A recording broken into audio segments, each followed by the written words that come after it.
it's been a little bit for this. Just been pretty busy trying to get stuff rolling and going here.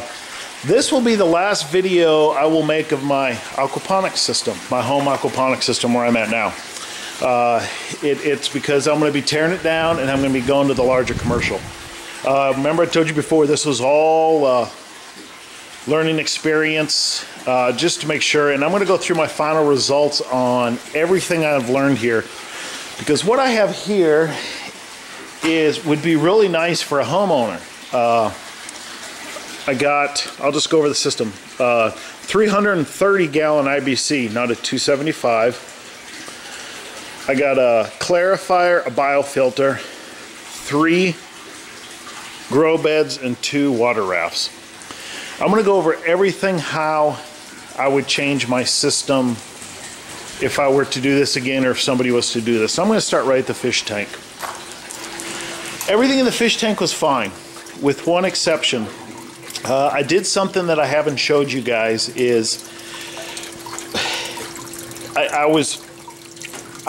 water was okay, but I wanted clear water. And the only way to do that was to get more flow. To get more flow, that drain couldn't handle it. So if I were to do this again, this is a 2-inch pipe here going into a 1 that way, you know, and a 1 all the way back down to the sump. I would go 2-inch all the way. 2-inch coming out of here, 2-inch going into here, 2-inch here, 2-inch down, and 2-inch to the sump. All the way. What I did was I had 2 water intakes there and there. So what I did to help is right here, I took this water intake off and I took a hose and I brought it down and around, and it's actually going into the sump. So this bypasses the clarifier and the biofilter, just so I can get more drainage out. So if I had a 2-inch pipe, I wouldn't need that, and then everything could go through over there. So that's number one. I would go 2-inch pipe all the way from my tank all the way to the sump. Now the bottom, it's going to be kind of hard to see. The bottom of this pipe here, where is it? There it is. I had a cap on and I drilled a bunch of holes to let it out. That would clog up easy. So what I did was, if this was the bottom of the pipe and I'm looking up at it, I left 2 little things on the side, about 1/5 of the pipe. So 2/5 of the pipe were 2 stands, and the 2 sides were open and it flowed right in. That worked a lot better than drilling the holes at the bottom. If that's confusing, let me know and I'll take a picture and put it there with somebody. Another thing I would do is I would skip the air stones altogether. I tested it with this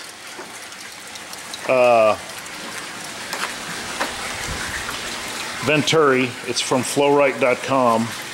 This Venturi here. Had it on here. I was getting just as much oxygen level as I was with the stones. Plus it's a lot quieter. Now, you can make your own Venturis too. Rob Bob on his channel. Just search Rob Bob, all one word, R-O-B, you know, B-O-B, Rob Bob. If you're watching this, Rob, thanks for making that Venturi videos. I made them. They worked great, but I get a little more oxygen level with this purchased one here. I do not know why. I don't know what they do, why, but it's great. And when I have that water coming out good blast, this whole thing is fine little bubbles. The only thing I would do is, this was the longest one they had, 18 inches. I would cut it, splice it, and I would put this down towards the bottom. I would add another 2 feet to it, just so it's closer to the bottom. And talked to the people after, and they said, yep, they've heard people do that, no issues. I was more worried about air wouldn't go all the way down, you know, all the way down that far. But they said they've heard other people doing that too. And they can special make one of those if you want, but that's a special price now, because this is only 15 bucks. So it's way worth it. So I would I would just forego the air stones and just go with the Venturi. Get just as much oxygen, and I have the air off right now, and it's just quiet, and I get just as much stone, plus you're using less power. Okay, the next thing I did was I actually made, you know how I had the clarifier where it went down and up, you know? I actually made, you know, like the swirl here. You know, it goes that way, and that one over here goes this way, it goes down, you know how those work. Works good, works great. Both about the same. Now I'm going to give you my opinion since I've used both, and I could care less what people use. If you have a cone bottom, the kind I had originally with just the divider, hands down better, gets better flow, works better. No ifs, ands, or buts. If you have a cone bottom. If you have a flat bottom, I would go with the swirl. It tends to stick to the bottom a little more. The cone, you get a lot more. The clarifier I have, I tend to get a lot more sediments at the bottom as I do with this. So that just builds up quicker and it's harder to clean. So that's why there, but both are good. I suggest using both if you want for a home system. Biofilter, really don't need one. This I was just doing to learn and see if I could do it and going. If this is a home system, don't even waste your time.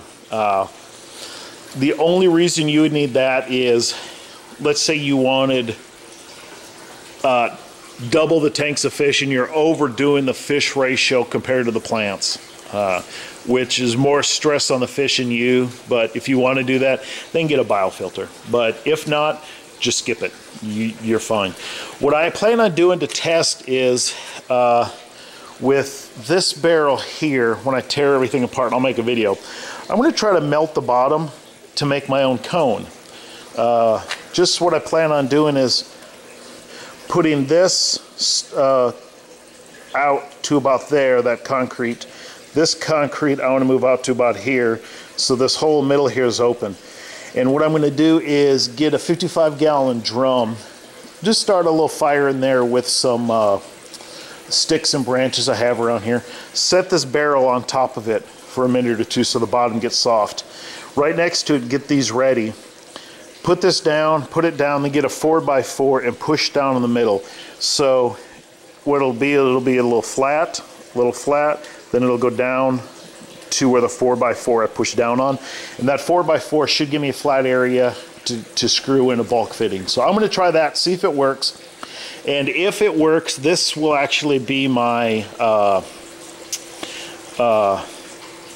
clarifier for my big system. The 55 will do enough movement. With the difference, I'm going to re-drill these to 2-inch, because it'll be 2-inch going back all the way. And I might even go 2.5, because I'm finding out the bigger it is, the less issues you have, and you don't have to worry. The bigger the pipe, the better. No ifs, ands, or buts. Either that, or I'll do this practice, and then make another one for the final. Okay, the beds. Now, if you're going to do this in an outside environment, not in a greenhouse, and you're going to do it seasonally, buy your fish every spring, and wait till fall, till right before the freeze, harvest all your fish and kind of close the system down. I wouldn't even go clarifier. I would go straight to here into the sump. The chunks will go into the sump, into your bed, and you're fine. The reason, if you have in a greenhouse and you're not, is you're going to have too much buildup in these over time. And I don't even know if the worms could keep up. They might, but it'd be pretty hard. But if you're killing it every year, over the winter, that stuff will break down over winter, and in the spring you can mix it all up and clean them up and go on. Then you just have one less thing to worry about. So, excuse me, you don't even have to do that. On another note, what I would do is check on the levels of everything I have. Right now with this, I have the 2 floating and the 3 here. If you live in a hot environment. If you're in the U.S., south of the Mason-Dixon, and probably, you know, in Australia, if you live in a lot of it is hot, but you know if you're in a mild area or not. In Australia down there, in other parts of the world, you'll know. If you're in a cooler environment, or a hotter environment, I'm sorry, like south of the Mason-Dixon here in the U.S., I would go 4 of these beds and 2 floating. If I was in a cooler climate, I would go 3 floating and 3 here. Basically have 6. There's no problems handling, nutrition-wise, everything like that. No ifs, ands, or buts. The only reason is when it gets hot, that stuff doesn't grow. As you can see, I'm just letting the stuff bolt and go. Because since I'm tearing it down, just using some of the nutrients up. That's all the stuff's over there for. And it's no issues with the nutrients with this 330-gallon IBC. You can see tomatoes are still going and everything is still going good. You can see little pepper right down there coming on that little plant. And I got some herbs going in here until we tear it down fully. And if you're wondering what these sticks are for, is we're finding this is really good to start propagating plants. All of these here are blueberries and all those other different type of blueberry. And then we propagated a bunch of pomegranates too. So what we do is we keep them in here until we start seeing roots form, then we put them in dirt immediately. And it's really easy to propagate plants. Same thing with peppers. Peppers and tomatoes. There's no need to buy pepper tomato plants if you're going in the beds and you want more. You know, just take a little shoot off. Let me see one here. See if I can see one. We've been cleaning these up pretty good. There's one here. You could take this off right here, put it in there, you know, 2 inches down, 3 inches down, and you'll have roots in a couple weeks. But you can go 6 beds with this, no issues, in any configuration you want. I went with these clay beads. I think the rocks are just fine. If you get the 3/4 inch rocks. If they're in a permanent location, the rocks would probably be better. The only advantage, this stuff is a little smoother and lighter. That's it. So it's not as big a deal, you know, either way. The clay beads are nice to have if you're going to be moving, but rocks tend to do just as good. The floating bed, again, I would go 2-inch pipe. The flow in the same, you know, with this hose and everything, but from this bed to this bed, and if you have 3 each, the 2-inch and the 2-inch going back, and you'll have a better flow. A couple mistakes I made is I made the drain too high because my little holders here, if I have the water flow, you can, I'll try to go here so you can see. If you look right down here, you can see a little air light. I put these through so I could tack this reflection on to keep the water cool. If I have the water on high, it goes just above those all the way around, so I leak a little bit. So I got to keep the water flow slower than I want. So to solve that is 2-inch pipe, and right there, put that down further. And then this will just float lower. Now I got these 2-inch foam from a friend of mine that's in the construction world. 1 inch is fine. Probably work a little better with the pots in the water, so I would go the 1 inch too. They're not as sturdy as a 2-inch here, but overall you'll be fine. They're so cheap in the stores. Even if you crack one, you can get another one. Really super cheap. Another thought is the sump. I would really definitely get a bigger sump. If you're on a concrete, I would put another half one of these up. So all these beds are about 8-9 inches higher, and that sump would be a lot higher, and that would almost double the water I have in my sump, and you're fine. The larger your sump, the better. If you're on any kind of dirt or gravel in your greenhouse, which most people will be, get a full PVC 275. dig it and put it down. That'll help with your heat and cold, and you'll have a huge sump down there. Barely got to mess with it. You don't have to worry. So that's the bigger the sump, the better, hands down. So that's kind of what I learned for this home system right here. Excuse me. So if you have any questions, let me know. The lid, I forgot to mention this. If you have a cover during the summer, like I did, you don't need this big of a cover unless you got kids. If you have kids, get a cover. No ifs, ands, or buts. Kids in tanks are bad. Kids, tanks, water, and fish is even worse. So, yeah. Okay, now I'm going to tell you our plan in our greenhouse. I'll kind of pan real slow so you can kind of get the layout. What we're going to do is these two plants, this lemon, this lime, is going to stay. This dirt area here, up to the halfway post there, this whole area here is going to be vertical towers. And looking, trying, and everything, pricing, Bright Agrotech has really good vertical towers. Really, really, really good. Whoa, I didn't mean to hit that. Sorry, guys. Really good ones. You can make them, yes. By the time you price everything this and that, you're only paying about $2 to $2.25 more per tower getting them through him. Plus, you don't have to make them all, and they're all done good. They're done right.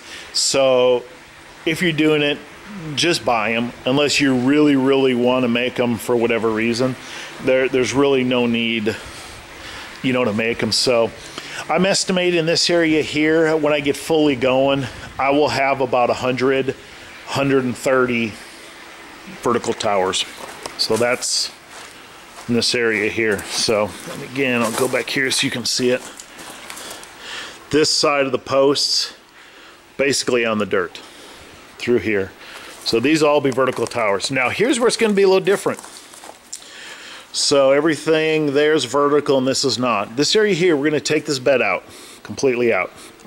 Okay. They're going to be going this way. And there's going to be a 3-foot gap here and a 3-foot gap from that wall here in just to get on. But then there's going to be 4-foot wide beds running this way with just 18 inches between beds. So there's not a lot of room between beds. So there's a bed, bed, bed with 18 inches between beds this way, all the way up. Now, the first 2 up there are going to be beds like up there that I'm going to make out of wood and line, you know, the clay beads. One of them is going to be clay beads 100% of the time, and the other one I'll probably switch. Summertime will be clay beads, and the wintertime will be a floating bed, so it'll go back and forth. The clay beads will make it easier loading and unloading, and I might just keep the floating raft in there just because.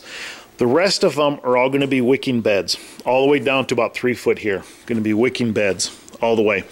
And that'll give us a diversity of crops that we can grow, some in the dirt that you just can't in aquaponics.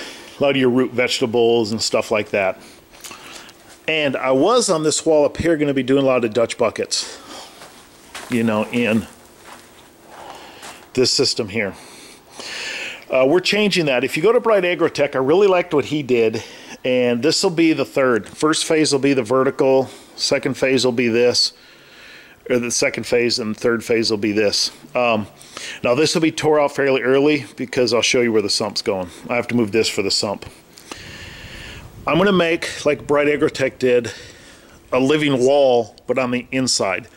If I do that, they're not spaced in front, it's just one level. They only have to be a few inches apart, so I can get a lot of towers all the way up there. I'll be able to get probably about 50, 70 towers all the way up. And this wall will really be a big herb and other kind of, and the others will be more lettuce crops and all that stuff, and this will be a lot of herbs down here. So that's what I'm going to be doing here. Now, that's one option, and that's what we're kind of leaning to. Or it's big enough where I can get too deep. But what I'm thinking about doing is where these will probably be they'll be like 4 or 5 deep, 4 or 5 deep, 2 sections. Or 1 6 deep. Haven't quite decided. Here I might go 2 deep, but then they have to have space in between. I think I can get the more numbers just with the 1 living wall. Now my sump is going to be dug down right here. I'm going to dig this area down. My fish tank here is actually going to be my sump. I'm going to patch the holes, the 3 holes I have in there. Put that down in the ground. I'm going to line it with wood and everything, and enough room where I can crawl down there with my pump. And that's where my sump's going to be, right here. On top of it is going to be a grow bed. On the side of it will be some wood panels I can take off to climb down. But other than that, I will build a bed right on top of the sump. And it'll make it kind of nice because the grow bed I have here and here, when the water comes down, I can just have it dump straight right in to the top of the sump to even add more aeration to the water with a lot of the splashing. And the rest of it will come back in 4-inch PVC and drain in there. And the top here is going to be my fish tanks. This area here will be my fish tanks. Over here will be my counter where I do my planting and everything like that. And underneath, or I'll start with on one side, I'll have a seedling area, and then area to work on everything.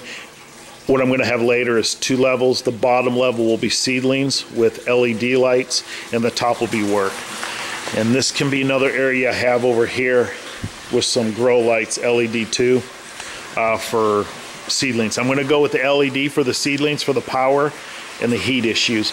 It's more upfront cost, but power issues you save later, and the bulbs last a little longer. So that's it. So the only thing I'm really keeping in here is the lemon tree and the slime tree. So that's the plan. This is the last update. You'll see this, and you will see me building my larger commercial system. What I'm building now will be probably on the smaller size of a commercial system, because out there we're going to be building a hoop greenhouse, and it's not going to be the kind we heat during the winter. And all it's going to be is we're going to build raised beds inside. And it's just basically to get us 2 months extra in the spring and 2 months extra in the fall for growth. And that will be a lot more stuff we have there. So we're going to go aquaponics and dirt. We're doing both, just for the variety. Just this greenhouse here will be on the, like I said, the smaller side of a commercial. So, but it can be a commercial if done right in here. If I would go all vertical towers in here, probably could do it, but we're kind of planning on going down the CSA route, and we just need a diversity of crops, which the wicking beds will help. And I will build all the wicking beds. And again, go to Rob Bob's channel. He's built a lot of them and showed you how to do it. I'll show you how I do it. The only difference is I'll be making mine out of wood, and Rob was using IBCs and stuff like that. But mine, I want maximize the size for what I'm getting. And the wicking bed water is going to come straight from the fish tanks. I will plumb it all in, gravity, where every time I need to water it, all I have to do is turn the valve on top of the wicking bed, and it'll fill it back up. So I will be using the fish water for the wicking beds. So that's it. I hope everybody had a good time enjoying this. Please, if you have any questions about this system here, let me know. Like I said, if you want a large home system, this would be the go. With 6 beds in this, even if you have 1 crop of fish a year, just one, just one, you know, you could get about 70, 90 fish a year, you know, in this tank without too much hurt or harm, and a lot of food out of here. A lot of foods. The only thing I did, I don't know if I mentioned this, I think I did another video, is I was supplementing iron in here. You can do the calculations, what you need to do for your water, and I added a little bit each week, and it was easy to do. So some chelated iron, or chelated, whatever you want to say. So that's it, and definitely go to my other one where I talked about how I had the backup power with batteries. Do that. You'll save yourself when you have power outages. It just keeps going. So that's it. I hope everybody has a great day. Any questions on this, let me know. Thanks for watching this, and you will be seeing me build this other system as I'm going. I got a couple other things around the house I got to do first. The land I got to do first. I got to get a chicken coop going, and there's a couple other things, so you guys will probably see that. So I hope everybody has a great day, and thanks for everybody for all the great comments you've had on this aquaponic system, and I can't wait to show you guys the larger commercial system. Thanks, guys.